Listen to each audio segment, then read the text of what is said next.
वचन हम प्रत्येक जन के जीवन को स्पर्श करने जा रहे हैं, मैं विश्वास करता हूं। और जैसे आराधना के कुछ गीत इन बातों को कंफर्म किए कि परमेश्वर का संदेश आज आपके लिए है। हालेलुया। कई बार हमारा मन नहीं लगता, इस हर एक मसीह लोगों का मतलब ये एक्सपीरियंस अनुभव है, प्रार्थना में मन नहीं लगेगा, प्रार्थना में मन नहीं लगेगा, वचन में क्यों पढ़ूं। जैसे परमेश्वर का आत्मा मुझसे बात कर रहा था, कई बार एक सेवक होने के नाते मुझे भी कई बार लगता है मैं क्यों प्रार्थना करूं, फिर मैं क्यों ज्यादा दिन उपवास में बैठूं, फिर क्यों मैं परमेश्वर के उपस्थिति में मैं बैठूं, क्यों मैं किसी को है ना प्रभु का वचन को सुनाऊं, क्यों मैं किसी को डांटूं, क्यों मैं किसी को मजबूत करूं, क्यों किसी के घर में विजिट करूं। तब मैं आत्मा से इन बातों को जवाब देते रहना पाता हूं, क्योंकि वही आराधना की योग है। हालेलुया। कोई तो हालेलुया बोलो। क्योंकि वही आराधना के एकमात्र योग है, जो मेरा बोझ को उठाया, मेरे आंसू को पोंछा, मुझे जीवन दिया। किसी की औकात नहीं थी कि हमको पापों से छुड़ाए, किसी की ताकत नहीं थी कि हम और आप जैसे व्यक्ति को बदल करके इस दर्शा प्रार्थना भवन में बैठा है, लेकिन उसकी ताकत है। जब आपका शरीर ये कहे कि क्यों आराधना करो, क्यों प्रार्थना करो, तो आप ये जवाब देना ये उसकी ताकत और उसका अनुग्रह है कि मुझे बदल दिया, इसलिए मैं आराधना करूंगा, इसलिए मैं प्रार्थना में बैठूंगा, इसलिए मैं कलीसिया जाऊंगा, इसलिए मैं बाइबल पढ़ूंगा, इसलिए मैं उपवास में बैठूंगा, और सिर्फ उसके लिए। हालेलुया। आज परमेश्वर का वचन, पिछले दिनों में कुछ फैमिली प्रार्थना में मैं शेयर किए थे इन वचनों को, और परमेश्वर का आत्मा फिर बार मुझे लगा, कुछ लोग उत्साहित भी किया जो वचनों को सुनने, लोग बोले कि पास्टर जी कलीसिया में इन बातों को शेयर करने से और ज्यादा अच्छा रहेगा। और मैं भी जब प्रार्थना में था तो परमेश्वर का आत्मा इन वचनों को और शेयर करने के लिए कहा। और दो बातें आज हम लोग सीखेंगे वो उत्पत्ति का पुस्तक से और वो अब्राहम के जीवन से। 22 अध्याय एक बाइबल का मैं आपको बता देना चाहता हूं, जितना जितना बार आप पढ़ेंगे ना उतना उतना बार आपको ना नया नया चीज मिलते जाएगा। बाइबल पढ़ने वाले इस बात को जानेंगे। हालेलुया। और जो नहीं पढ़ने वाले इस बात को जानेंगे कि मुझे तो पूरी बाइबल आता है ना। पानी को दाखरस बनाया, अब्राहम बेटा को बलिदान किया, है ना, नोह के समय में बारिश हुआ। जब ये हमारी मानसिकता रहता है ना तो हम पूरी बाइबल को जानते हैं, और हमारे पास बहुत सारे लोगों को सलाह देने के लिए भी बहुत सारा रहता है। लेकिन जब हम बोलेंगे कि कि प्रभु मुझे सिखा, मुझे अनुग्रह दे, बहुत सारी ऐसी बातें हैं जो कितनों बार हम लोग उसको पढ़ेंगे ना फिर भी नई नई बातें परमेश्वर के पास है बताने के लिए। यही है परमेश्वर का भेद। हालेलुया। वो भेदों को अपने प्रकाशन से बाहर नहीं बताता, परंतु वो वचनों के द्वारा ही पूरा भेद को हमारे जीवन के लिए प्रकट करता है। हालेलुया। जैसे पौलुस बोलता है और कोई दूसरा सुसमाचार नहीं और दूसरा कोई प्रकाशन नहीं, परंतु परमेश्वर का वचन के अनुसार जब हम बैठते हैं वो नई नई प्रकाशन को वचनों के द्वारा देता है। हालेलुया। नई नई भेद को, नई नई रेवलेशन को परमेश्वर हमारे जीवन के लिए देता है। तो इसीलिए आप बाइबल को पढ़ें, आप और ज्यादा प्यार करें परमेश्वर का वचन से। कभी आपने ये मतलब चीज को आपने देखा होगा, ये है परमेश्वर का वचन। आप जितना ज्यादा आप परमेश्वर का वचन से प्रेम करेंगे, उसको संभाल करके रखेंगे, वो क्या करेगा, आपसे बातें करेगा। ऐसा लगेगा कि अभी ही ये बात मेरे पास पहुंचा है। हालेलुया। तो पिछले दिनों में मैं बाइबल स्टडी से कुछ बातें परमेश्वर का वचन मुझे छुआ, और उसी दो बातों को मैं शेयर करना चाहूंगा। 22 अध्याय निकाल लें, है ना, नीति वचन का। उसका हेडिंग में क्या लिखा है? अब अब्राहम का परीक्षा में पढ़ने का वर्णन। तो जब मैं हेडिंग से ही मैं पढ़ रहा था तो परमेश्वर का आत्मा मुझे बोला कि दुनिया वाले आपके जीवन में टैग कुछ भी लिख करके लगा दें, आपका दुख में पढ़ने का कारण, आपका परीक्षा में पढ़ने का कारण, लेकिन आप वो व्यक्ति विश्वास के साथ चलने वाले व्यक्ति हैं, तो आपका जो जीवन वो टैग के अनुसार फिक्स नहीं होता, परंतु उसके बीच में भी एक नया टैग आपके जीवन को लगा देता है परमेश्वर। कोई तो बोलो हालेलुया। शायद नहीं समझे टैग को क्या बोलना चाहिए, शीर्षक या हेडिंग कह सकते हैं। आपके जीवन को बोल देगा ये दुखों से चलने वाला व्यक्ति, है ना, मान के चलिए ये दुख में पड़ने वाला व्यक्ति, आप इनको सालों साल बोलते रहिए हमेशा दुख में रहने वाला व्यक्ति। इंसान आपके जीवन में हेडिंग कुछ भी ठोक करके लगा दे, लेकिन आप वो व्यक्ति बनना चाहिए तो उसके बीच में भी आशीषों को निकालने वाला। हालेलुया। तो मैं कहता हूं बाइबल लिखने वाला जो हेडिंग डाला ना, मैं रहता तो मैं बोलता कि अब्राहम के आशीषों का शुरुआत में डालता उसका हेडिंग, लेकिन यहां पर हेडिंग डाल रहे हैं, लेकिन वास्तव में जितना हेडिंग इसको बता रहा है उससे कहीं ज्यादा तो इसमें से आशीष निकल रहा है। अब्राहम का परीक्षा में पढ़ने का वर्णन। तो आपके जीवन में शायद, है ना, लोग बहुत सारे टैग भी लगा करके दें, लेकिन आपके जीवन में आप ये व्यक्ति और परमेश्वर आप मतलब वो व्यक्ति होता है जो दोनों के रिश्ता के द्वारा कि संसार के लोग जो भी टैग लगाएंगे आपका संबंध है कि हाँ आप उस परीक्षाओं के बीच में भी आप आशीषों को देख पाते हैं। हालेलुया। तो वही दो बातें परमेश्वर का आत्मा मुझे बोला। तो कैसे हम दुखों के बीच में, परीक्षाओं के बीच में, तकलीफों के बीच में, जहां पर लोग हमारी आंसुओं को देख रहे हैं, जहां पर लोग हमारी स्ट्रगल को देख रहे हैं, वहीं पर हम परमेश्वर का प्रबंध और आशीषों को हम उत्पन्न करने पा रहे हैं। हालेलुया। उन दो चीजों को हम देखेंगे, कैसे हम इन चीजों को कर पाएंगे। तो आप पढ़ेंगे 22 अध्याय उसका 7 वचन को पढ़िए। 6 वचन से ही पढ़ें, 6 वचन से, 6 और 7। तब अब्राहम ने होम बलि की लकड़ी ले अपने पुत्र इसहाक पर ला दी और आग और छुरी को अपने हाथ में लिया और वे दोनों एक साथ चल पड़े। इसहाक ने अपने पिता अब्राहम से कहा, हे मेरे पिता। उसने कहा, हे मेरे पुत्र, क्या बात है? उसने कहा, देख, आग और लकड़ी तो है, पर होम बलि के लिए भेड़ कहाँ है? अब्राहम ने कहा, हे मेरे पुत्र, परमेश्वर होम बलि की भेड़ का उपाय आप ही करेगा। और वे दोनों संग संग आगे चलते गए। आमीन, हालेलुया। यहां कहानी इस प्रकार से है, बहुत दिनों के बाद में परमेश्वर एक आशीषों को वादा किया हुआ आशीषों को परमेश्वर दिए, आशीषों को दिए। और आशीष के बीच में भी उनके जीवन में इतना ज्यादा खुश थे उन लोग, इतना ज्यादा आनंदित थे, इतना ज्यादा मगन थे। वो पहले अब्राहम के विषय में लिखा गया है कि अब्राहम परमेश्वर से प्रेम रखने वाला व्यक्ति था, परमेश्वर को प्रसन्न करने वाला व्यक्ति था। अब्राहम परमेश्वर के साथ साथ चला और उसके लिए धार्मिकता भी नहीं गई। अब्राहम परमेश्वर को प्रसन्न किया। और इब्रानियों की पत्री में लिखा गया है कि विश्वास के बगैर परमेश्वर को प्रसन्न करना अनहोना है। तो वो अब्राहम ऐसा व्यक्ति बना शुरुआत का जो परमेश्वर को विश्वास के द्वारा प्रसन्न किया और खतना करने से पहले धर्मी गिना गया। जो ताली बजाकर आराधना करें। इसका मतलब है हमारे कर्मों के द्वारा नहीं, तो हम विश्वास करने के द्वारा, एक रिश्ता साथ में चलने के द्वारा हम परमेश्वर को खुश कर सकते हैं और हम अपने धार्मिकता को परमेश्वर के सामने हम प्रूफ में ला सकते हैं। हालेलुया। तो जब ये बच्चा हुआ, आशीष से परमेश्वर ने दिया, तो परमेश्वर इनके जीवन में परीक्षाएं क्यों आई?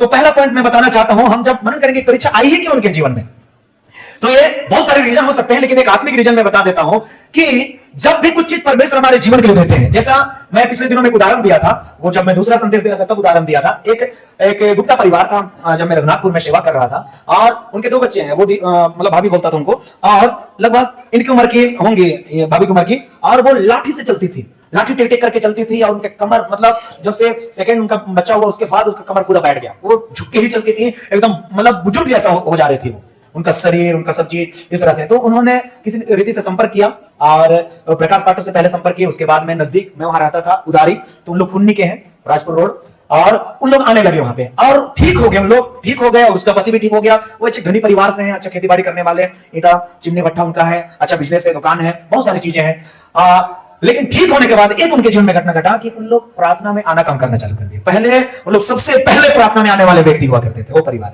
पूरा परिवार, 2 बच्चों के साथ आते थे, सास ससुर हैं, सास ससुर भी आते थे। गुप्ता परिवार है, मतलब ज्यादा दिन हुआ नहीं था कि परमेश्वर उनको चंगा किया, और चंगा करने के बाद परमेश्वर उनका बिजनेस को, काम को बढ़ाने लग गया। और बाकी काम के साथ साथ में उन्होंने किराना दुकान लगाया। किराना दुकान लगाने के बाद में उसमें व्यस्त रहना चालू हो गए। उसके बाद में इतना ज्यादा व्यस्त कि संडे भी कभी कभी छूट जाता था। तो मैं विजिट करता था उनके घर में और मैं बोला कि कैसे आप लोगों का परिवार आजकल आ नहीं रहा है, सब तो बढ़िया है ना? हाँ सब बढ़िया है, मस्त है। क्या करें पास्टर, है ना, किराना दुकान खोल दिए है जब से, है ना, मतलब फुर्सत ही नहीं मिलता। संडे को भी, है ना, इधर दुकान में बैठना पड़ जाता है और संडे भी जा नहीं पाते। आगे का कहानी मैं नहीं बताऊंगा, क्योंकि उनके जीवन में जो दुख हुआ, जो तकलीफ हुआ, है ना, उनकी बातों को नहीं बताऊंगा। लेकिन यहाँ पर इस कहानी को उनके गवाही से मैं फिट करना चाहूंगा कि यहाँ पर भी परमेश्वर ने अब्राहम के जीवन में परीक्षा इसलिए भेजा, क्योंकि कई बार ऐसा होता है। मैं अपने पारिवारिक का, मतलब अगर मैं अनुभव बांटूं तो वास्तव में मेरे साथ भी कई बार हुआ है। पहले पति पत्नी थे, मस्त है ना, हम लोग प्रार्थना करते रहे, सब एकदम मस्त, जहां जाना वहां चले जाते थे, सेवा एकदम मस्त करते रहे। बच्चा हुआ, कई दिन प्रार्थना छूट जाता रहा, कई दिन, है ना, ये छूट जाता रहा, कई दिन बाइबल पढ़ना में डिस्टर्ब हो जाता रहा। तो पहला चीज है, इनका परीक्षा में आने का कारण, परीक्षा में पढ़ने का कारण, स्वयं इंसान अपने अभिलाषाओं में फंस करके परीक्षा में पढ़ता है। बाइबल में लिखा हुआ याकूब की पत्री में, परमेश्वर ना तो किसी की परीक्षा करता है, ना तो बुरी बातों के द्वारा किसी को परख सकता है। ये शैतान परीक्षा में डालता है कि तुम्हारे जीवन में अब कुछ इंपॉर्टेंस, कुछ दूसरा चीज हो गया है। तो यहां पर अब्राहम का परीक्षा में स्वयं उसका प्यार, स्वयं उसका अभिलाषा, स्वयं उसका प्रेम, है ना, उसको परीक्षा में डाल दिया। स्वयं का प्रेम, इसहाक का प्रेम उसको परीक्षा में डाल दिया। आज यदि आप उसे सुन रहे हैं, परमेश्वर का वचन कहता है, कहीं आपकी जिंदगी में भी कोई ऐसा रिप्लेसमेंट तो नहीं हो गया है कि परमेश्वर को आराधना देने की जगह में, परमेश्वर को प्रेम करने की जगह में कोई इसहाक आपकी जिंदगी में राज कर रहा है, जिसके वजह से आप कहते हैं कि मैं प्रार्थना में नहीं जा पाता, जिसके वजह से आप पारिवारिक प्रार्थना नहीं कर पा रहे, जिसके वजह से आप बाइबल नहीं पढ़ पा रहे, और इसहाक को आज परमेश्वर बलिदान के लिए मांग रहे हैं। और इसहाक आपके जीवन में कितना भी बड़ा चीज क्यों ना हो, मैं कहता हूं खून का बेटा से बड़ा चीज दुनिया में कुछ भी नहीं हो सकता। सर आपका बिजनेस हो, दुकान हो, ड्यूटी हो, काम हो, परमेश्वर का प्यार का रिप्लेसमेंट दुनिया की कितनों की करोड़ों करोड़ों चीजें। मुझे अभी डॉक्टर मतलब इनके पॉल जी का बात याद आता है, बिलियंस बिलियंस करोड़ों रुपया दे दो बोलता है वो। तो आप जानते हैं कुछ भी चीज रिप्लेसमेंट नहीं कर सकता। तब आप स्वयं परीक्षा में पढ़ना चालू हो जाते हैं। ये स्लो प्रोसेस है, याद रखिएगा। कई बार लगेगा सब तो अच्छा चल रहा है, परमेश्वर में मैं हूं, अच्छा व्यवहार है, अच्छा चाल चलन है, सब अच्छा है, मैं जा रहा हूं संडे आराधना, सब तो बढ़िया चल रहा है, लेकिन जैसा परमेश्वर आपसे प्यार चाहता है उसका प्यार का रिप्लेसमेंट इन्होंने इसहाक को कर दिया। इसहाक के लिए समय देना चालू कर दिया। ऐसा नहीं मैं बोल रहा हूं कि परिवार को समय नहीं देना है। अब्राहम के पास परिवार था, पौलुस के पास परिवार था, पतरस के पास परिवार था। पतरस की सास बीमार पड़ गई थी, आप लोगों को याद होगा। परमेश्वर भी उन बातों को जानता है, भावनात्मक बातों से जुड़ा हुआ है। एक दिन यीशु मसीह के साथ सेवा के लिए नहीं आने पाया पतरस, वो घर में अपनी सास का सेवा कर रहा था।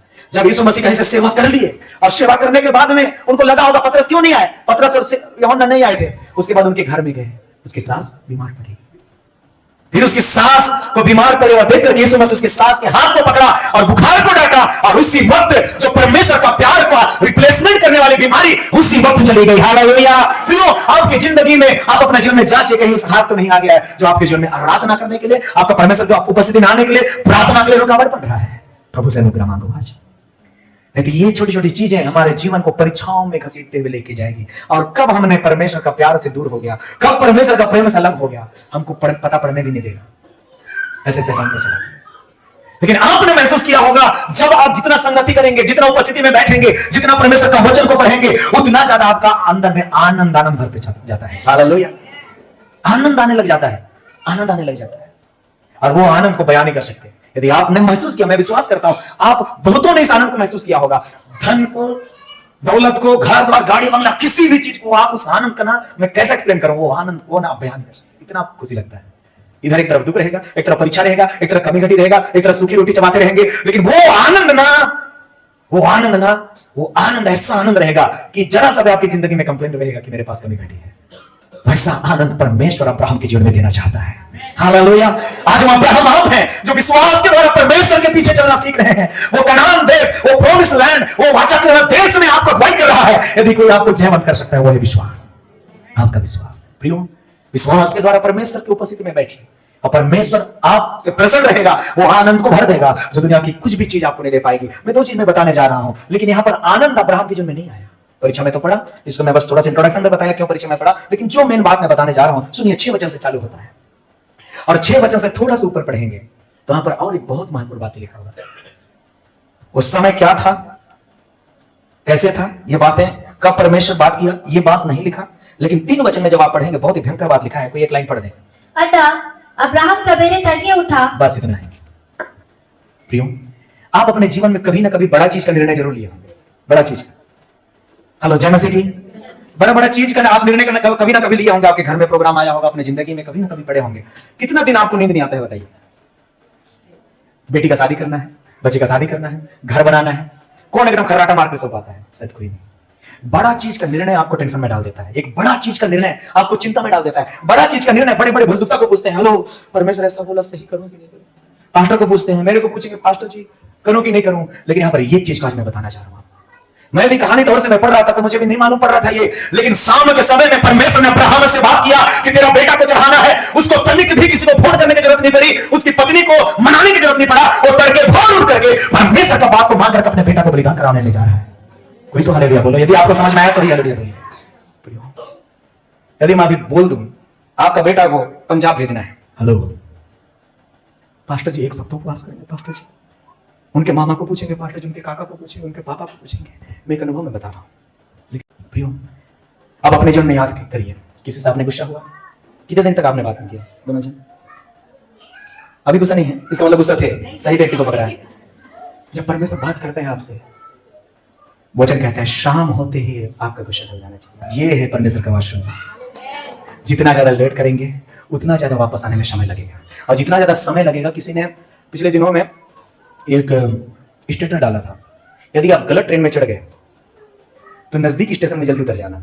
जितना ज्यादा सफर आप दूरी तय करोगे उतना ज्यादा वापस आने में लेट लगेगा और उतना ज्यादा आपका खर्च लगेगा।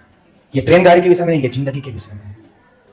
प्रियो, यहां पर परमेश्वर का आवाज जब अब्राहम ने सुना, एक माँ का दर्द को सोचिए, अगर मैं किसी का बेटा का जैसा भी उदाहरण दिया, मैं भी बेंगलोर भेज दूंगा, पंजाब भेज दूंगा, और किलर भेजता हूं, बैठना पड़ जाता है टेंशन में, 10 लोगों को फोन लगाएंगे, भेजे कि नहीं भेजे, क्या करें क्या नहीं। एक मैं मानसिकता में बता रहा हूं हमारा और आपका, लेकिन यहां पर ये बात मुझे हिला दिया कि चलो से भी उन्होंने लेट नहीं किया, तड़के भोर उठ करके। क्या एक पापा होने की वजह से दर्द नहीं था उसके जीवन में? एक माँ होने की वजह से दर्द नहीं था? शायद है ना, माँ रोक सकती थी होगी उसको, लेकिन वो तड़के उठ करके गया।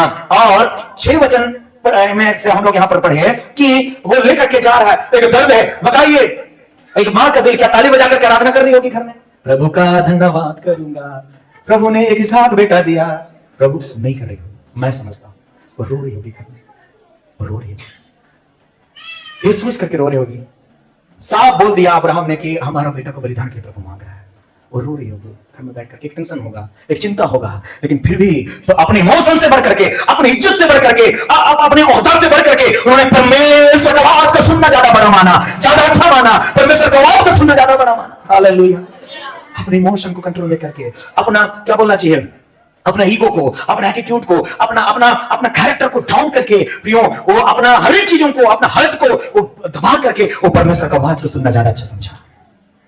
कई बार हम कहते हैं हमारे इमोशन, हमारे भावनाएं हमको जवाब नहीं दे रहा है, मेरा मन नहीं कर रहा है, लेकिन यहां पर सच्चा उदाहरण है कि अब्राहम का इमोशन एक तरफ, इमोशन का दर्द एक तरफ, अब्राहम का यहां पर चिंता एक तरफ, अब्राहम का टेंशन एक तरफ, और सारा का आंसू एक तरफ, और एक तरफ परमेश्वर का वचन। चुनाव करना, किसकी सेवा करना है, किसकी सेवा आज करना है। क्या हम मसीह बनने के बावजूद भी क्या हम अपने इमोशन, अपने भावनाओं, अपने ईगो, अपने एटीट्यूड में हम चलते रहे? चुनाव आपका है। तो इसलिए यहां पर अब्राहम ने क्या चीज किया ऐसा कठिन समय में? 7 वचन को आप फिर एक बार पढ़ दीजिए। 6 वचन का आखिरी लाइन पढ़िए, 7 वचन 6 वचन का आखिरी लाइन। और वे दोनों एक साथ चल पड़े। आमीन, बस इतना ही। हालेलुया। और उसके बाद में 7 वचन को पढ़िए। इसहाक ने अपने पिता अब्राहम से कहा, हे मेरे पिता। उसने कहा, हे मेरे पुत्र, क्या बात है? उसने कहा, देख, आग और लकड़ी तो है, पर होम बलि के लिए भेड़ कहाँ है? अब्राहम ने कहा, हे मेरे पुत्र, परमेश्वर होम बलि की भेड़ का उपाय आप ही करेगा। और वे दोनों संग संग आगे चलते गए। इसको दोनों को अंडरलाइन करिए, 6 वचन का आखिरी लाइन और 8 वचन का आखिरी लाइन। यही आज का मेन संदेश। पहला पॉइंट क्या लिखा है इसमें? दोनों एक साथ चल पड़े। यही पे आशीष छुपा है। जो ताली बजाते प्रभु क्या बात ना। हमारे जीवन में ये बहुत ही कठिन पल हो जाता है जब खालीपन में हम चलते हैं। पहला चीज, एक पारिवारिक जीवन का पहला मतलब वो उदाहरण मैं लूंगा, एक पारिवारिक जीवन, एक पति पत्नी का। कई परिवार साथ में नहीं चलने की वजह से आज टूट रहे हैं। कई परिवार अभी अच्छे से खाना नहीं मिला, कपड़ा नहीं मिला, अच्छा चीजें नहीं मिला, पत्नी बोलती है चलना है तेरे को चल, मैं तेरे साथ नहीं चल रही हूं, मैं अपने मायके जा रही हूं, अपने घर जा रही हूं। वो परिवार टूट जाता है। लेकिन यहाँ पर दुखों में रहने के बावजूद भी, तकलीफों में रहने के बावजूद भी बार बार ये लाइन को दोहराया गया है, दोनों एक साथ चल पड़े। फिर आज मैं कहना चाहता हूं, क्या आपका परिवार, पति पत्नी, आपके बच्चे, मम्मी पापा, आप एक मन से, एक विचार से होकर के चलते हैं? आप बड़े बड़े दुखों के बीच में भी आप सफलता और आशीष को प्राप्त करने वाला परिवार बनेंगे। ताली बजाते आराधना करें प्रभु का। प्रियो, हमारे जीवन में आज परिवार बिखरने का वजह है साथ में ना चलना। विचार साथ में नहीं है, बच्चों का विचार उधर भाग रहा है, परिवार का विचार इधर भाग रहा है। पत्नी बोल रही है मैं तेरे साथ नहीं चलूंगी, पति बोल रहे मैं तेरे साथ नहीं चलूंगा।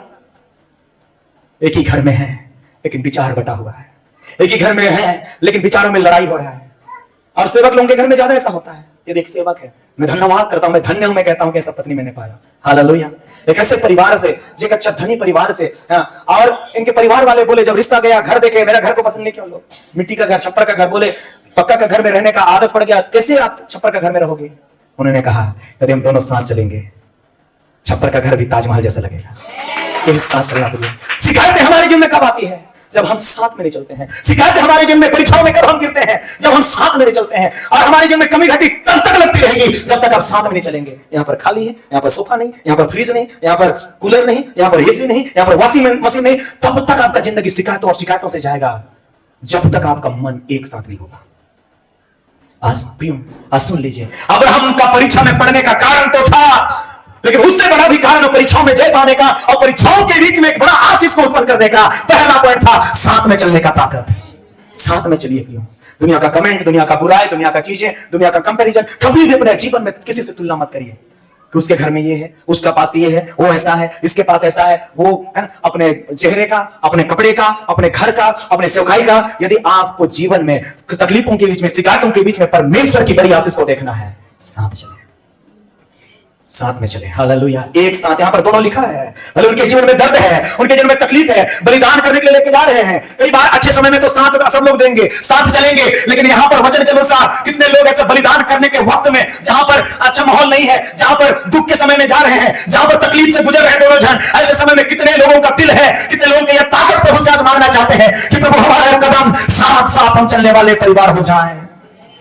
सुख के समय में तो सब साथ देते हैं, कदम ताल मिलाते हैं, परेड भी करेंगे साथ में, लेकिन दुख के समय में कौन साथ देगा? वही व्यक्ति है जो परमेश्वर से प्रेम करने वाला होगा। अब्राहम इतने तकलीफ के बीच में भी यहां पर बार बार इस वचन को जोर दिया गया है, साथ में चले, दोनों साथ में चले। और एक सवाल उठा, 7 वचन में सवाल उठा कि पापा हमारे पास क्या है? आग तो है, लकड़ी भी है, छुरी भी है, बलिदान कहां है? कैसा लगा होगा जब आपका बेटा आपको जब पूछेगा, पापा ये चीज हमारे पास नहीं, मेरे लिए ये चाहिए, पापा मेरे लिए बाइक चाहिए, पापा मेरे लिए गाड़ी है। कितने पापा लोग यहां पर हैं जब अपने बच्चे को कह सकते हैं, बेटा भले हमारे पास वो सारी चीजें नहीं है, हम साथ चलेंगे। हालेलुया। कोई तो हालेलुया बोल रहे थे, समझ गए? हालेलुया। कई बार हमारा जब बेटा इस सारी चीजों का कमी घटी का सवाल करेगा, कई बार पति प्रार्थना में बैठ करके मांग रही है आवश्यकताओं को, घर का आवश्यकताओं की जरूरतों को, अब पति मांग रहा है, अगर पत्नी घर से बोल रही है, तू मांगता रहा, तू प्रार्थना करता रहा, इधर कुछ नहीं है घर में खाने के लिए, राशन नहीं है, तो प्रार्थना करने से स्वर्ग से टपकेगा। कितने पत्नी लोग ऐसा है? शायद मैं समझता हूं बेशक चर्च की पत्नियां ऐसा नहीं है, परंतु ऐसे पत्नियां होंगे जब आपका पति घुटना टेक करके प्रार्थना करता रहा होगा किसी आवश्यकता के लिए, आप ऐसी पत्नी होंगे हाथ पकड़ करके कहते होंगे, कोई बात नहीं जी, हमारे पास भेड़ नहीं है, हमारे पास चाकू है, हमारे पास घर है, हमारे पास थोड़ा बहुत चीज है, हम साथ में चलेंगे। जो ताली बजाकर आराधना करें। यदि साथ में चलने वाले व्यक्ति हैं, आपके जीवन में यदि लकड़ी भी है, कुछ चीज कमी भी है, आपको कोई भी हिला नहीं पाएगा, स्वर्ग से आपके लिए प्रबंध हो जाएगा। Praise the Lord. प्रियो, और सेम उदाहरण आप इसको अपोजिट करिए। यदि पत्नी की बात प्रार्थना करती है, लेकिन पति का मन नहीं रहता है, इधर ये काम पड़ा है, इधर ये है, कमाऊंगा तब तो खाओगे, तुम्हारे लिए स्वर्ग से गिरेगा क्या? मेरा पापा ऐसे बोलता था, आप लोग नहीं बोलते होंगे, है ना? मैं प्रार्थना करता था तो है ना, कुड़ुक में बोलता था, अंगलखर आके है ना, बदाली तरफ रख रहो, ऐसा बोल करके। इसका मतलब ये है कि वो आसमान तरफ मुंह फाड़े रहना, हाँ मिलेगा, और आज वास्तव में मिलता है। हालेलुया। तो मैं समझता हूं उसका गलत तरीके से भविष्यवाणी की, लेकिन सही भविष्यवाणी कर दी। हालेलुया। मैं अपनी आंखें पर्वत की ओर उठाऊंगा, मुझे कहां से सहायता मिलेगी? शायद पत्नी प्रार्थना कर रही होगी हर एक आवश्यकताओं के लिए, बीमारों के लिए, तकलीफ के लिए, जरूरतों के लिए। पति बोल रहे दिन भर कमाऊंगा तब तो खाएंगे, ये करेंगे तब तो खाएंगे। अरे भैया, कमी घटी के समय में अपनी पत्नी का हाथ पकड़ के कहें, कोई बात नहीं, आज मैं 1 घंटा लेट से जाऊंगा, मैं आपके साथ चलूंगा। इस विचार में, इस कमी घटी के बीच में एक सांत्वना उसको मिलेगा। और वचन में लिखा हुआ है कि जब 2 व्यक्ति एक मन होकर के साथ में चले, धरती में कुछ भी असंभव नहीं होगा उन्हें प्राप्त करने के लिए। हालेलुया। आपके विचारों से, भावनाओं से, आपके हृदय से जब आप टूटते रहे होंगे, गिरते रहे होंगे, यदि एक व्यक्ति गिर जाए, उसको उठाने वाला कोई नहीं होगा। और सुसाइड और डिप्रेशन में कौन व्यक्ति पड़ता है? एक ही व्यक्ति, जब वो अकेला छोड़ दिया जाता है, एक अकेलापन। लेकिन यदि उसके साथ, यदि 2 साथ में चले, यदि एक व्यक्ति गिरे, यहां पर चलने वाला गिरने का बात नहीं लिखा गया है कि कोई वहां से सीढ़ी से गिर गया। आज हम व्यवहार से गिरते हैं, आज हम चाल चलन से गिरते हैं, अब अंदर से हम टूट करके गिर जाते हैं, आज हम हौसलों से गिर जाते हैं। लेकिन बताइए, सबोपदेशक की पुस्तक कहते हैं यदि 2 साथ में चले, एक गिरेगा दूसरा उठाएगा, कहेगा कोई बात नहीं, हम साथ में चलेंगे। और 8 वचन का फिर दूसरा में सवाल के बाद हुआ, फिर दोबारा लिखा है वे दोनों साथ में चले। ये है परमेश्वर के साथ में चलना। हालेलुया। कष्ट के बीच में आशीषों का पाने का पहला सूत्र है, और पहला एक कारण है जो अब्राहम का जीवन हमें सिखाता है कि खालीपन के साथ में भी हम परमेश्वर के साथ चले, खालीपन होने के साथ भी हम परमेश्वर की बातों को माने, खालीपन होने के बावजूद भी हम परीक्षाओं में स्थिर रहे, हमारे जीवन में हमारे भावनाएं बंद हो गई, हमारे सोच बंद हो गए, तब भी हम साथ में चलना ना छोड़ें। कई बार परिवार में एक दूसरे को दोष देते हैं, शिकायत देते हैं, तू नहीं कर रही है, तू नहीं कर रहा है, तू ऐसा कर रहा है। लेकिन कौन आज ऐसा परिवार है, पति और पत्नी कमी घटी के बीच में भी हाथ पकड़ के कहेंगे हम साथ में चलेंगे? कोई तो आमीन बोलो। हालेलुया। यहां पर पापा कहां है? अब्राहम कह रहा होगा अपने बेटा को, बेटा कोई बात नहीं, लकड़ी हमारे पास है ना, और आग हमारे पास है, चाकू हमारे पास है, भले कुछ खालीपन है, फिर भी वो अपने बेटे को कह रहा होगा बेटा हम साथ में चलेंगे। ये परीक्षा में जय पाने का राज। यदि आपको परीक्षा में जय पाना है, साथ में चले। यदि निराशों से जय पाना है, साथ में चले। यदि विरोधियों से जय पाना है, साथ में चले। हालेलुया। यदि गिरने से जय प्राप्त करना चाहते हैं, साथ में चले। पहला चरण। दूसरा है कलीसिया और पासवान, जो परमेश्वर का आत्मा मुझसे बातें किया। कहीं हालेलुया, कोई पद में ना रहने के बावजूद भी बोल रहा है कि हाँ मैं पद में हूं और मैं कलीसिया को संभालूंगा, मैं देखूंगा। हालेलुया। प्रियो, लेकिन आज बहुत सारे बड़े बड़े कलीसियाओं में, और बाहर की कलीसिया को नहीं बता रहा, हमारे वैश्विक कलीसिया में बता रहा हूं प्रियो, आज हम बाहर से तो जीत गए लेकिन अंदर आज शैतान घुस गया। बोला कि कोई बात नहीं, तो चल जाते रहा, आराधना करते रहा, प्रार्थना करते रहा, खुश है वो, लेकिन तुमको साथ में रहने नहीं दूंगा, साथ चलने नहीं दूंगा। पास्टर और विश्वासी को, कमेटी और पास्टर को, है ना, क्वायर और पास्टर को, है ना, साथ चलने नहीं दूंगा, तू जाता रहा, जाता रहा। यीशु का सबसे पहला प्रार्थना क्या था? आखिरी प्रार्थना, 3 विषय के लिए प्रार्थना किया। सबसे पहले खुद के लिए प्रार्थना किया गethsemane की बाग में, और दूसरा कलीसिया के लिए प्रार्थना किया, और तीसरा अपने चेलों के लिए प्रार्थना किया। सबसे मुख्य विषय क्या था उसका प्रार्थना का? हे परमेश्वर, जैसे हम दोनों एक हैं, वैसे इस धरती में चेले जो अलग अलग खानदान से आएंगे, अलग अलग जाति से आएंगे, अलग अलग भाषा बोलने वाले आएंगे, अलग अलग खाना खाने वाले आएंगे। मेरी ये प्रार्थना है पिता, उसका जो पसीना है खून के जैसा बह रहा है, उसका एक ही प्रार्थना है, वे भी हमारे जैसा एक हो जाए। ताली बजाते आराधना करें। आप पढ़िएगा घर जाकर के यूहन्ना का सुसमाचार, मुझे लगता है 17 अध्याय में यीशु की अंतिम प्रार्थना लिखा गया है।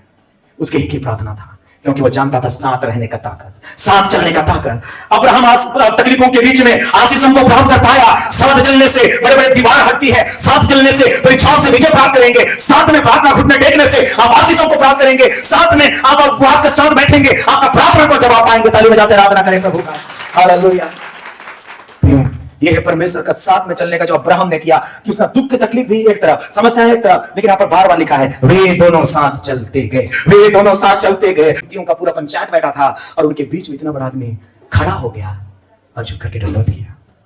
यह है परमेश्वर के आशीष को प्राप्त करना। कोई तो हालेलुया बोलो। बहुत बड़ा भेद है आदर। यदि आप मनुष्य के सामने आप आदर दोगे, आप परमेश्वर का आदर कर रहे हैं। और ये मैनर हमें पक्का सीखना ही चाहिए। यदि मान के चलिए केवल मेरा केवल है, कहीं पर भी लेकिन प्रभु के दास को, है ना, आप मिल रहे हो, कोई बड़े आदमी है, उनके सामने आप खड़े हो, उनको जय मसीह करके खड़े हो जाओ। कई बार ऐसा होता है, मान के चलिए मैं बैठा हूं, घर का आदमी हूं, अरे महान रेवरेंड पास्टर प्रोफेट बनकर के आए, है ना, मान के चलिए उधर से आइए, हाँ चल के आइए, है ना, डेमोस्ट्रेट करके दिखाएंगे, है ना। कई बार ऐसा होता है, कई बार, इसलिए हम हर एक चीजों में, आप आइए, जय मसीह पास्टर, ठीक है बैठिए। मैं बैठे बैठे, इसका मतलब मेरा मैनर एक है, ऐसा है कि मैं उसको आदर नहीं कर रहा हूं। यहाँ पर एक एक शब्द को ध्यान दीजिएगा। उनके सामने खड़ा हुआ और झुक करके दंडवत किया। यहाँ 5 वचन इसलिए मैंने पढ़वाया कि इतना बड़ा आदमी, उन्हीं लोग खुद मान रहे हैं कि हे हाथ जोड़ रहे हैं, इतना बड़ा आदमी हो आप हमारे बीच में, जिसको तू चाहे ना उसी को ले ले। और मैं आप रहते मिल रहे हैं भैया, है ना, कबर के नाम से और एक के घर बनवा लेता हूँ और जमीन ले लेता हूँ। ये ना होता है। पटवारी लोगों को देखिए, आराई लोगों को देखिए, जिसके पास पावर है, इतना नापना रहता है, इतना नाप लेते हैं। पावर है प्रियो, हम आशीष को खो रहे हैं। इनका जीवन हर जगह, और कोशिश करें, है ना, केवल कोशिश करें हम अपने जीवन में कि हम किसी को, है ना, नाम से ज्यादा अच्छा है, हम किसी को उनके कामों से या उनके वो चीज से हम पुकारे, हम बोले उनको, ये मेहनत के बाद, है ना। कई बार मान के चलिए, ठीक है, राहुल मेरे से छोटा है तो भी मैं राहुल भैया बोल सकता हूँ, तो इस तरह से तो आप उनका आदर करें, है ना, उनको भैया बोल करके बोले, बहन बोल करके बोले, है ना। कई बार ऐसा होता है ना, पास्टर को पास्टर बोल करके बुलाए, पास्टर को पास्टर बोल करके बुलाए। तो ये है अब्राहम का जीवन का आशीष का दूसरा मूल मंत्र, नम्रता। क्यों लिखा है? आप ये जाने जाने में, हम तो इतना बाइबल पढ़ते हैं, शायद अब्राहम इतना बाइबल नहीं पढ़ा था, वो बस परमेश्वर का आवाज को सुनता था कि नम्र लोग पृथ्वी के अधिकारी होने पाएंगे। ताली बजाते रहा। ये वचन शायद अब्राहम नहीं पढ़ा था, इनके अंदर में हर एक वो गुण था परमेश्वर का। झुक करके दंडवत किया और पृथ्वी का अधिकारी बन गया। तो हम कहते हैं परीक्षा में कैसे जय पाए, है ना, अपने ईगो से कैसे हम जय प्राप्त करें, अपने परीक्षाओं से हम कैसे जय प्राप्त करें, अपने घमंड से कैसे जय प्राप्त करें? नम्रता, उसका कोई दूसरा उपाय नहीं। नम्रता ही घमंड का जय प्राप्ति का रास्ता है। हालेलुया। जब आप नम्र होंगे तो आप जय प्राप्त करते रहेंगे, परीक्षाओं से, एटीट्यूड से, ईगोपन से, प्राइड से, हर एक चीजों से जय प्राप्त करते रहेंगे। और जय देने वाला परमेश्वर आपको देख रहा है, और आप कब आपको महान स्तर में उठाते गया, आपको पता ही नहीं चला। हालेलुया। प्रियो, खतरनाक है रिश्तेदारों का फ्री वाला चीजें और कलीसिया का भी फ्री वाला चीजें। सावधान रहिएगा, आप अपने व्यवहार को बेच रहे हैं। कई बार ऐसा होता है ना, खाना पीना के समय में भी सावधान रहिएगा, क्योंकि इंसान कोई गिरा तो खाने से ही गिरा, खाने से ही गिरा। खाना के समय में भी सावधान, इधर उधर खा ही रहे हैं इसराइलियों के जैसा, बर्बाद हो जाएगा। यहाँ भेटी तक भी खा रहे हैं, फिर अब इधर एक ढंग का लेके भी जा रहे हैं इसराइली लोग। आप लोग नहीं, आप लोग अच्छे लोग हैं। इसराइली लोग मन्ना भी खाए, बोले दूसरा दिन भी खाएंगे मन्ना, है ना। चिकन बना है, बिरयानी बना है, मछली बना है ना, अरे चौथा दिन भी खाएंगे, अरे 5वां दिन भी खाएंगे, बीमार पड़ जाओगे। जैसे इसराइली लोग पड़े, याद रखिए, वहां पर हमारा व्यवहार को हम दिखा रहे हैं, वहां पर व्यवहार को दिखा रहे हैं। इधर आधा लोगों को पूरा नहीं है, खाना के समय में, प्रोग्राम के समय में भी सावधान। एक कटोरा दाल के लिए अपने ईमान को मत बेचिए। एसाव, कहीं हम एसाव नहीं, अरे एक रसगुल्ला दे देना, वो मुर्गी का टांग देना, पीस, लेग पीस, एक कटोरा दाल के लिए। प्रियो, बहुत ही गंभीर बात है जो अब्राहम के जीवन से हम सीखते हैं। बोला मैं कीमत चुकाऊंगा उसका, मैं दादाओं दूंगा, मैं फ्री में नहीं लूंगा। इतना पावर वाला आदमी था, लेकिन अगर मेरे को पावर मिल जाए, अरे मैं तो इधर का है ना व्यवस्थापक हूं, कैंटीन तो मैं चला रहा हूं। याद रखिए कहीं गिर न जाए, आशीष आप खो रहे हैं एक कटोरा दाल में, है ना। इसलिए गीत गाने वाला बोलता है, कातियन रंधाल रे याकूब एसाव कर जीवा लालचाए। ठेठ नागपुरी में से गीत गाते हैं, कातियन रंधाल रे याकूब एसाव कर जीवा लालचाए। ये लालच है, वास्तव में ऐसा नहीं कि मेरे घर में नहीं है खाने के लिए, परंतु लालच है। यदि किसी ने कहा यदि फ्री में पिन भी मिलेगा ना तो उसके लिए भी लोग दौड़ पड़ेंगे। यदि कीमत में ना अगर एक आलपिन भी बिकेगा ना तो भी नहीं खरीदेंगे लोग। ये लालच ऐसा नहीं कि हमारे घर में नहीं है। अरे टमाटर भी फ्री में मिलता रहेगा ना, अगर दिलीप बोले कि टमाटर बच गया है तो शायद मैं ही आगे दौड़ूंगा, अरे दे दे चटनी के लिए हो जाएगा। लेकिन खरीदना भी पड़े 200 रुपए का टमाटर हो जाए ना, एक भी नहीं खरीदूंगा मैं। अरे बिना, ये वास्तव में कमी और घटी का बात नहीं है, ये अंदर का एटीट्यूड का बात है, व्यवहार हमारा। अब्राहम बोला मैं फ्री में जमीन को नहीं लूंगा, मैं कीमत उसका चुकाऊंगा, कीमत उसका चुकाऊंगा। ऐसा नहीं कि आप वेस्ट करें, यहाँ का तो उदाहरण मैं दिया लेकिन हमारे कलीसिया के सब लोग अच्छे हैं। मैं इसराइलियों को उदाहरण दिया कि उन लोग को मन्ना मिला, मन्ना मिला। परमेश्वर क्या बोला था, दूसरा दिन मन्ना उठाने मत जाना, लेकिन वो लोग बोले चलो राहुल चलते हैं, एक आध दो मिल जाए, और सही में मिला भी उनको मन्ना, लेकिन उन लोग सड़ गया, लिखा है सड़ गया और खाने नहीं पाए। क्या निराश हुए, सही बात है, माने नहीं हम बात को, बाद में पछताने से क्या मतलब। हाँ। और वही चीज है, और याकूब के पत्री में और इब्राहिम के पत्री में लिखा गया है एसाव के विषय में कि एसाव ने अपने उत्तम आशीषों को छीन दिया, लिखा है वापस साफ साफ, एक कटोरे। कई बार अब्राहम इस बात को जानता था और उसके बाद वो आंटी को गवाही दे रहा था, फिर वापस आइए, है ना। फिर मैं दूसरा दिन मैं सोचा मैं इसके लिए क्या उपाय करूं। एक दिन मैं समोसा बड़ा उड़ा क्या क्या खरीद करके लिया और मैं झोला में डाल लिया। मैं बोला आज आंटी मिलेगी बड़ी बाजार, है ना, हल्दीबाड़ी में, तब थी आंटी मिलेगी तो उनको मैं बोलूंगा, अरे घर के लिए खरीद के लेके जा रहा था, चलिए चलिए बच्चे लोगों के लेके जाइए, कैसा बोलूंगा मैं। बोल फिर सच में उनके पास गया और मैं बोला आंटी लीजिए बच्चे लोगों के लिए। उसके बाद मैं जानबूझ करके एक मुठ्ठा भाजी लिया, मैं बोला दीजिए एक भाजी। उसके बाद में, और मेरे पास चिल्हर था, लेकिन जानबूझ करके चिल्हर वापस ना लौटाए बोल करके ऐसा नोट को निकाला जो थोड़ा पिछले बार का भी हिसाब चुकता हो जाए। मैं बोला चिल्हर तो नहीं, अच्छा रखिए रखिए रखिए, फिर कभी दे दीजिएगा। फिर मैं कभी नहीं जाता उनके पास, सब्जी खरीदना है तो मैं बोला आई है थोड़ा सा, क्योंकि मैं जान रहा हूँ फ्री में ही देगी मेरे लिए। क्योंकि कई बार व्यवहार आप खराब करते रहते हैं रिश्तेदारों के पास, कई बार अच्छा लगता है सर, है ना। पुलिस वाले भी चक्कर में कई बार गिरते हैं, पावर का इस्तेमाल लोग करते हैं, उन लोग को लगता है कि बचाएगा, कहाँ बचाएगा, है ना। तो ये चीजें सारी चीजें अब्राहम के जीवन से हम सीखते हैं। फिर वो झुक करके दंडवत किया, बोला नहीं हे हित्तियों, आपका जो जमीन का कीमत है ना उसका मैं कीमत चुकाऊंगा, मैं उसका कीमत मैं चुकाऊंगा, मैं फ्री में नहीं लूंगा। और फिर जब दे दिए फिर अब्राहम खड़े हुआ और झुक करके दंडवत किया। ये दो चीज अब्राहम का परीक्षा में पढ़ने का वर्णन के बीच में दिया गया है जो अब्राहम के लिए जय का कारण बनाता है। बजाते रात ना करो, जहां पर लोग आपके जीवन में टैग लगा दे, ये बर्बाद हो जाएगा, ये बेकार हो जाएगा, ये परीक्षा में नाश हो जाएगा, इसके जो आशीष मिला है ना वो भी चला जाएगा, इस हाथ भी चला जाएगा। आपको क्या पता प्रियो कि उसका जो साथ में चलने का ताकत, उसका जो नम्रता का ताकत, इस हाथ को तो क्या, इस हाथ के साथ 1000 गुना आशीष मिलेगा, क्या जाएगा। ताले बजाते रात ना करें। कई बार हमारे जीवन को लोग अलग अलग टैग देंगे, अलग अलग हेडिंग लगाएंगे कि ये चला गया, ये बर्बाद हो गया, लेकिन दो चीज कभी मत छोड़ना, आपका परिवार स्थिर रहेगा। दुनिया वाले कुछ भी बोले, दुनिया वाले जैसा भी बोले, आपके जीवन को लेकर के, आपके पत्नी को लेकर के, आपके बच्चों को लेकर के, आपके कपड़े लता को लेकर के, भले आप चटाई में भी बैठा हो लेकिन साथ में चलने वाला परिवार है। आप ईमान को बचा पाओगे, अपनी इस हाथ को बचा पाओगे, विश्वास को बचा पाओगे और परमेश्वर का परंपरा आशीष को ले पाओगे अपनी जिंदगी में।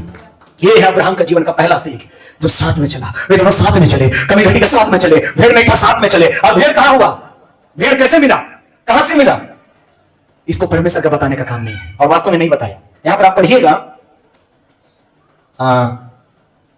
12 वचन पढ़िए, 11-12 वचन, 11 और 12 वचन पढ़िए। तब यहोवा के दूत ने स्वर्ग से उसको पुकार के कहा, हे अब्राहम, हे अब्राहम। उसने कहा देख मैं यहाँ हूँ। उसने कहा उस लड़के पर हाथ बढ़ा और ना उससे मत बढ़ा और ना उससे कुछ कर, क्योंकि तूने जो मुझसे अपने पुत्र वरन अपने इकलौते पुत्र को भी नहीं रख छोड़ा, इससे मैं अब जान गया कि तू परमेश्वर का भय मानता है। आमेन, हालेलुया। आराधना करो। और यहाँ पे 15 वचन, सॉरी 13 वचन यहाँ पर कैसे चालू होता है, पढ़िए। तब अब्राहम ने आंखें उठाई और क्या देखा कि उसके पीछे एक मेढ़ा अपने सींगों से एक झाड़ी में फंसा हुआ है। हाँ बस इतना है। कहां से आया, कौन चला रहा था भेड़, पहले कहां था, पहले भी दूसरी रास्ता से गुजरे, पहले भी तो लकड़ी बीने और विधि बनाए, अपने बच्चे को भी चढ़ाए, कहां था। यहां पर परमेश्वर कहीं भी नहीं बताया कि देखो जा जा जा भेड़ फंसा है, धरती में आपको रहने के लिए दिया है। हालेलुया। जब आप परमेश्वर के साथ चलते हैं, जब आप नम्र रहते हैं, आपकी आंखें खुल जाती है और आपके पास ही आशीष छुपा हुआ है। ताली बजाकर आराधना करो।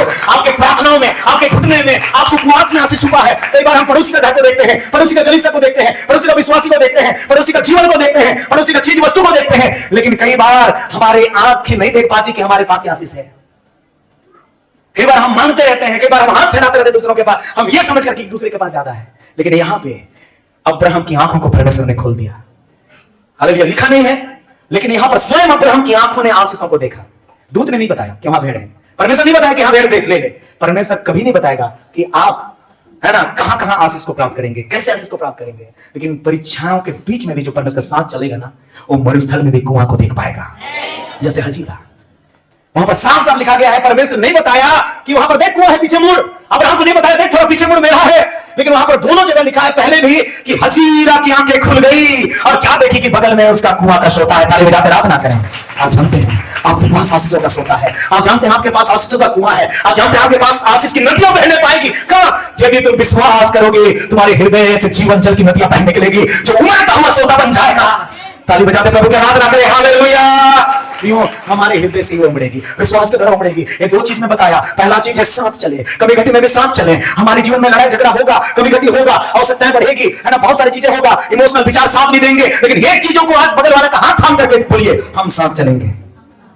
पकड़ करके दोनों हाथ, हम साथ चलेंगे, साथ हम चलेंगे, दीवारें टूटेगी, बंधे हुओं को आजाद करेंगे, शैतान के घरों को हम ढाएंगे, हारेगा अकेला हम जीतेंगे, फसल काटेंगे, आत्मा जीतेंगे, प्रभु के राज को हम फैलाएंगे, अंधे देखेंगे, अंधेरे चलेंगे, और पापी मन फिराएंगे। यरीहो का दीवार कैसे टूटा? मैं तो समझता हूं अगर मैं मूसा की जगह में रहता ना, कितने लाख लोग थे बताइए मूसा के पास, है ना। यहोशू उस समय यहोशू जिंदा था, मूसा तो खत्म हो गया, यहोशू जिंदा था। कितने लोग थे? कितना? 6 लाख लगभग, कुछ लोगों का गिनती नहीं था। यरीहो का दीवार को अगर एक एक अंगुली से भी ऐसा धक्का देते 6 लाख लोग, अभी मान के चलिए, है ना, तो आराम से टूट जाता। मैं रहता तो बोलता अरे कहां घूमते रहोगे तुम लोग, कहां का बात, कहां का आइडिया लगा लिए, कहां घूमते रहोगे, सब लोग भिड़ जाओ, एक एक चींटा भी निकालोगे ना आराम से निकल जाएगा। 6 लाख लोग कम होते हैं। अभी मान के चलिए इतना लोग अभी हल्दीबाड़ी रोड में चलेंगे तो क्या बड़े बड़े ट्रक नहीं रुक जाएगा, लेकिन अकेले चलोगे ना तो ट्रक तो क्या ऑटो भी नहीं रुकेगा, चढ़ा देगा आपको ऊपर। याद रखिए एकता में बल है, इसीलिए कहा है एक साथ चलते गए, वे दोनों साथ चले।